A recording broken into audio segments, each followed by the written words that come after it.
برادران اسلام اور معزز حضرات السلام علیکم۔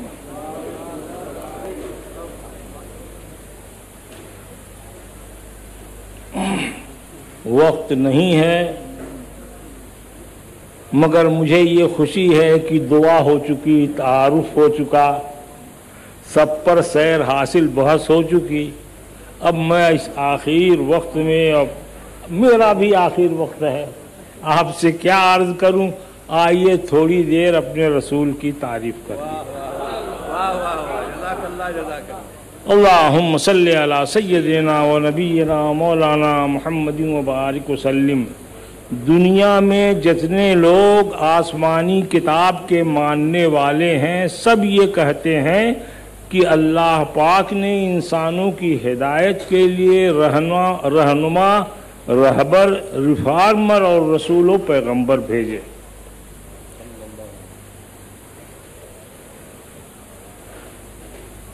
حکم یہ ہے کہ ان سب پر ایمان لایا جائے۔ یہی مسلمانوں کا کہنا ہے اور یہی ان کا عقیدہ ہے۔ قرآن میں اللہ پاک نے فرمایا وَإِن مِّن أُمَّةٍ إِلَّا خَلَا فِيهَا نَذِيرٌ، کوئی قوم نہیں گزری اور جماعت و طبقہ نہیں گزرا جہاں رسول اور پیغمبر نہ آئے ہوں۔ اللہ پاک فرماتا ہے کہ آمن الرسول بما انزل الیہ، رسول ایمان لائے وہ جو ان پر نازل کیا گیا، اور مومنین ان تمام رسولوں پر جو آئے، اور کتاب پر، آخرت پر۔ تو معلوم یہ ہوا کہ ان رسولوں میں جتنے بھی آئے ہوں شمار کرنے کی ذمہ داری ہمارے اوپر نہیں ہے، ان سب پر ایمان لانا یہ مسلمانوں کا شیوا ہے۔ لیکن ان رسولوں میں آپس میں کوئی بزرگ ہے، کوئی بزرگ تر ہے، کوئی افضل ہے، کوئی افضل ترین ہے، کوئی اعلیٰ ہے، کوئی فوق الاعلیٰ، نور علی نور۔ اللہ فرماتا ہے، جو یہ آیت میں نے آپ کے سامنے پڑھی اس میں پروردگار ارشاد فرماتا ہے یہ رسول ہیں جن میں ہم نے بعض کو بعض پر فضیلت دی، کتنوں سے کلام کیا، منہم من، ان میں سے وہ ہیں کہ جن سے ہم نے کلام کیا بے واسطہ، اور وہ ہیں کہ جن کو ہم نے روح القدس سے تائید فرمائی، اور بیچ میں وہ ہیں کہ جن کو درجوں بلندی دی۔ سبحان اللہ، ہاں، مقدار نہیں بیان کیا، حد نہیں مقرر کی۔ اگر خاموش رہوں میں تو تو ہی سب کچھ ہے، اگر خاموش رہوں میں تو تو ہی سب کچھ ہے، جو کچھ کہا تو تیرا حسن ہو گیا محدود۔ مفسرین کہتے ہیں کہ یہ کلیم اور مسیح کے بیچ میں بعض کے پردے محبوبی میں جس محبوب کا نام نہیں لیا گیا اور بعض کہہ دیا گیا، وہ سید عالم جناب محمد رسول اللہ صلی اللہ تعالی علیہ وسلم ہیں، کیونکہ محبت کا طریقہ یہی ہے کہ جسے چاہیں کبھی کبھی بے نام بھی ان کی یاد کریں۔ اے گل بدو خرسندم تو بوئے کسے داری۔ سبحان اللہ، نام نہیں لیا، حالانکہ محبوب کی خوشبو ہے اس لیے ہم اسے پسند کرتے ہیں۔ تو اس لیے اے گل بدو خرسندم تو بوئے کسے داری۔ ہمارے سرکار سید عالم سب سے افضل ہیں۔ علماء کی زبانی آپ نے بہت سنا، ایک مغربی مفکر کی زبانی سنیے، غالباً باسورتھ اسمتھ نام اس کا ہے، وہ لکھتا ہے کہ محمد صلی اللہ تعالی علیہ وسلم میں 3 باتیں اتنی بڑی ہیں کہ اگر ان میں سے ایک بات بھی کسی میں ہو تو وہ سب سے بڑا انسان ہونے کے لیے کافی ہے۔ پہلی بات یہ ہے کہ پیغمبر اسلام نے ایک بہت بڑی قوم کی بنیاد رکھی۔ دوسری بات یہ ہے کہ محمد عربی صلی اللہ تعالی علیہ وسلم نے ایک عالمگیر حکومت کی بنیاد رکھی، اور تیسری بات یہ ہے کہ حضور سید عالم صلی اللہ تعالی علیہ وسلم ایک دائمی مذہب کی بنیاد رکھی۔ بات اس نے کہہ دی، مجھے گھڑی بھی بار بار دیکھنا ہے تو اب میں تھوڑی دیر آپ کو بتاتا ہوں کہ قومیت کیا ہے۔ کچھ لوگ یہ کہتے ہیں کہ ایک جغرافیائی حدود میں جو انسان ایک جگہ رہتے بستے ہیں وہ ایک قوم ہے، یعنی قوم وطن کی بنیاد پر بنتی ہے۔ ہمارے بھارت میں بہت دنوں تک اس کا جھگڑا رہا، اور مولویوں کا ایک طبقہ تھا، وہ یہ کہتا تھا کہ صاحب قومیں وطن کی بنیاد پر بنتی ہیں، مذہب کی بنیاد پر نہیں بنتی۔ ڈاکٹر اقبال سے نہیں رہا گیا، انہوں نے چند اشعار کہے کہ عجم ہنوز نہ داند رموز دین ورنہ، عجم ہنوز نہ داند رموز دین ورنہ، ز دیوبند حسین احمد اینچ بلا جبیست، سرود بر سر منبر کے ملت از وطن است، چبے خبر ز مقام محمد عربیست، بمصطفیٰ برساں خیش را کہ دی ہموس وگر بہو نہ رسیدی تمام بور حبیست۔ بڑی تعجب کی بات ہے کہ یہ مولوی لوگ رسول اللہ کے دین کا بھید نہیں جانتے اور کہتے ہیں قومیں وطن سے بنتی ہیں، کلمے سے نہیں بنتی ہیں۔ کیسے لوگ ہو گئے ہیں؟ سنو جی سنو، رسول اللہ کی پیروی کرو تب تو ایک ہو، نیک ہو، کامیاب ہو، فائز المرام ہو، اور اگر ان سے پھرے تو ابو لہب کے پیچھے گئے۔ تو ایک یہ بھی نظریہ تھا۔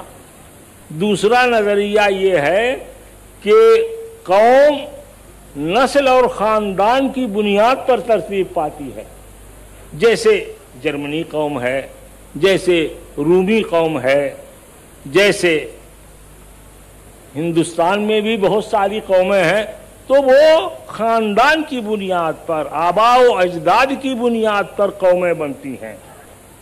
کسی کا کہنا یہ ہے کہ ایک زبان جن لوگوں کی ہو وہ ایک قوم شمار کیے جاتے ہیں، کسی کا کہنا یہ ہے کہ ایک قسم کی معاشرت، رہن سہن اور ضروریات اور حاجتیں جن کی ہوں ان کو ایک قوم کہا جاتا ہے۔ میں نے کامریج اسٹالن کی کتاب مسئلہ قومیت پڑھا، اس میں یہ کہتا ہے کہ حقیقت میں ہو سکتا ہے کہ قومیت کی تشکیل میں ان سارے اسباب کا کچھ نہ کچھ اثر ہو، لیکن حقیقت یہ ہے کہ وہ کسی ایک چیز کی خصوصی بنیاد پر نہیں بنتی، مختلف ضرورتیں اور مختلف اسباب ہیں جو ایک جگہ مل جاتے ہیں تو ایک قوم بن جاتی ہے۔ جب ہمارے سرکار آئے تو دنیا یہی کہہ رہی تھی، مگر میرے آقا نے فرمایا کہ ٹھیک ہے، پہلے قومیں وطن کی بنیاد پر بنتی رہی ہوں، زبان کی بنیاد پر بنتی رہی ہوں، نسب العین کی نسب کی بنیاد پر بنتی رہی ہوں، اور ضروریات متحدہ اور معاشرت متحدہ کی بنیاد پر بنتی رہی ہوں، لیکن یہ محمد الرسول اللہ کا کمال ہے کہ انہوں نے جس قوم کی بنیاد رکھی، لا الہ الا اللہ محمد الرسول اللہ پر رکھی، دنیا کو آپ نے خطاب یہی فرمایا، یا ایھا الناس قولوا لا الہ الا اللہ تفلحوا، اے لوگو لا الہ الا اللہ کہو تو کامیاب ہوگے۔ تو حضور صلی اللہ تعالی علیہ وسلم نے صرف کہا ہی نہیں، اور لوگ یہ نعرہ سن کر رسول اللہ کی قومیت میں، مسلم جماعت میں شامل ہونے لگے۔ کیا کیفیت؟ اب میں آپ سے کیا عرض کروں، حضرت سلمان فارسی ہیں، فارس کے رہنے والے ہیں، اسی نور مبین کی تلاش میں بازاروں میں بکے، چوراہوں پر نیلام ہوئے، دیس دیس پھرے، ادھر ادھر غلام بنے، چلتے چلتے اس جگہ آ گئے جہاں رسول اللہ آنے والے تھے۔